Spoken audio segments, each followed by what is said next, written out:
Let's dig into this now with North Carolina Governor Pat McCrory, Los Angeles Mayor Eric Garcetti, ABC's Chief Business and Economics Correspondent Rebecca Jarvis, and Dr. Heidi Cullen, a research scientist who's the Chief Climatologist at Climate Central, author of The Weather of the Future. Welcome to you all. Rebecca, let me begin with you. Week after week after week of these storms, the economy definitely taking a hit. Absolutely, George, and we're seeing it on multiple levels. For individuals, there's lost wages. There's the increasing costs of heating homes. Some estimates say as much as $4.5 billion in additional spending will go into heating bills this winter.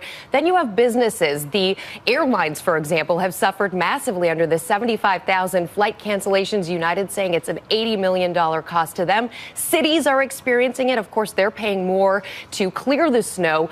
Chicago came out and said, we expected to spend $20 million on snow removal this winter. Now it's $25 million, and we're not even finished with the winter. And a number of economists are looking at this as cutting into GDP growth. An average number of economists are seeing it as a 0.3% hit on GDP growth. And also, there's just the lost spending that consumers aren't doing because they are staying inside. $15 billion in not going to restaurants, not going to the movies. That's never going to come back. Those snow days add up. Governor McCrory, we were all seeing those pictures out of your state this week. It looks a little clearer this morning, but how much of this is going to set you back? It's having a big impact. The last 2 weeks has been extremely stunning and tough on the state. It's not as tough as the first episode of House of Cards, but it's been very tough on all of us. Our budget is already at its maximum regarding snow removal, and that doesn't include our cities and small towns. We literally had 6 major metropolitan areas hit with a major snowstorm twice now in 2 weeks. And it's a hit on our budget, and it's going to be a hit on the economy because people haven't been spending money for the last 4 or 5 days. I'm sure Kevin Spacey appreciated that shout out. We'll talk to him about that in a little bit. Mayor Garcetti, let me take it to you. We just heard that correspondent in California saying this is affecting everything. This drought is affecting everything in the state of California, even changing the way of life.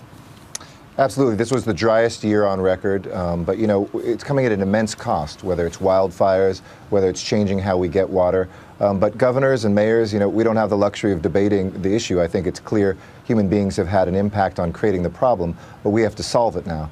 We're dealing with that in Los Angeles because we've done some common sense things out here to conserve water, change out our landscaping, strengthen our building codes. But it's not a question anymore about this happening every so often. We're expecting this to be the new status quo. And you're getting into the question of why. Let me bring that to Heidi Cullen right here. And Heidi, first of all, one of the big points you make is that all extreme weather is connected. The drought in the west connected to the blizzards in the east. Yeah, well, Ginger did a great job setting it up. You know, the cold that we're seeing here is very much connected to this broader pattern.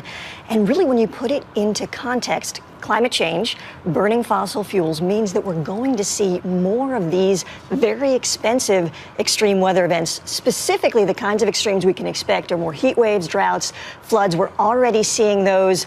You know, this winter certainly doesn't disprove global warming. And I think it's one of these things where every time we have a really cold winter, we begin to ask ourselves all over again, so is global warming real or not? Cold winter doesn't mean global warming is gone. And really, when you look at the big picture, we've actually globally been incredibly warm. January is probably going to come in as one of the top 3 warmest Januaries on record. And, you know, the 10 warmest years have all happened since 1998. But your big point is that some of on these intense weather systems, they are made more intense by climate change. That's right. I mean, basically, when you warm up the planet, you've got more moisture in the atmosphere, which means that when it rains heavier, and you can also evaporate more. So that means that the tendency for drought is going to get worse. So the kinds of droughts that we've been seeing in Texas, out in California right now, we know that climate change makes them worse. It's actually very similar to cigarette smoking and lung cancer. It increases the likelihood of that risk. And we've already looked at the Texas drought in 2011. We know that climate change made that drought 20 times more likely. Governor McCrory, do you accept that argument? In the past, you've said that you believe that this whole issue of climate change is in God's hands. Well, I believe there is climate change. I'm not sure you can call it climate warming anymore, especially here in the Carolinas. I think the big debate is how much of it is man-made and how much it will just naturally happen as Earth evolves. And the question then is, what do we do about it and how much it will cost the consumer? I concentrate on cleaning the environment. I think that's where our argument should be, cleaning our air, cleaning our water, and cleaning the ground. And we're in a brownfields area, which we're right now in Charlotte. where we cleaned up the ground right here and cleaned up old brownfields, and now we have great new development. But the whole issue of cleaning the environment, I think, is the issue we ought to talk about more than getting into a debate from the left and the right about climate change or global warming. It's all about cleaning our environment and have a good quality of life for not only now, but for future generations. What do you make of that argument, Mayor Garcetti? Well, I think I agree. I mean, I think personally the evidence is clear that we've had a role in it.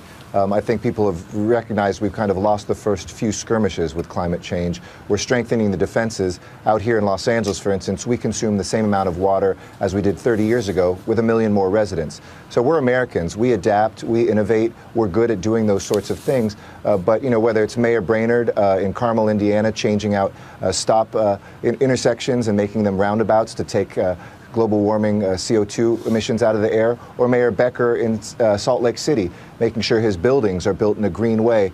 Mayors, tribal leaders, governors are really taking action now because we can't afford to deal with the consequences. And Heidi, Cullen, Mayor Garcetti made the point earlier, we have to get ahead of this because these patterns are not going to be reversed. We absolutely have to get ahead of it. And really, you know, when it comes to dealing with our environment, I think one of the things that we're saying is that burning fossil fuels has put additional heat-trapping greenhouse gases in the atmosphere. So cleaning up our atmosphere is part of cleaning up our environment. It's all interconnected. And how about, Rebecca, what are businesses doing to get ahead of this? It's innovate or die here, George, and a lot of businesses are, especially when you look at the food service businesses and the clothing businesses that rely so heavily on that supply, which is very much up in the air when you have these extreme weather patterns. Levi Strauss, for example, worked with farmers to come up with new, less water-intensive ways to get that cotton that they use to make their denim. Kering, which is the luxury conglomerate that owns Bottega Veneta, Gucci, they're working on sustainable ways to bring their product to market, and they're working with their suppliers to get the actual underlying supplies that go into that clothing to make it more sustainable so that in any environment, whether the weather is going crazy or it's a normal weather pattern, they can deal with it and make their product and not be up in the air just because of the weather. And a lot of food companies are doing the same thing. And Heidi, Cullen, what's the single most important thing business and government and all of us can do together?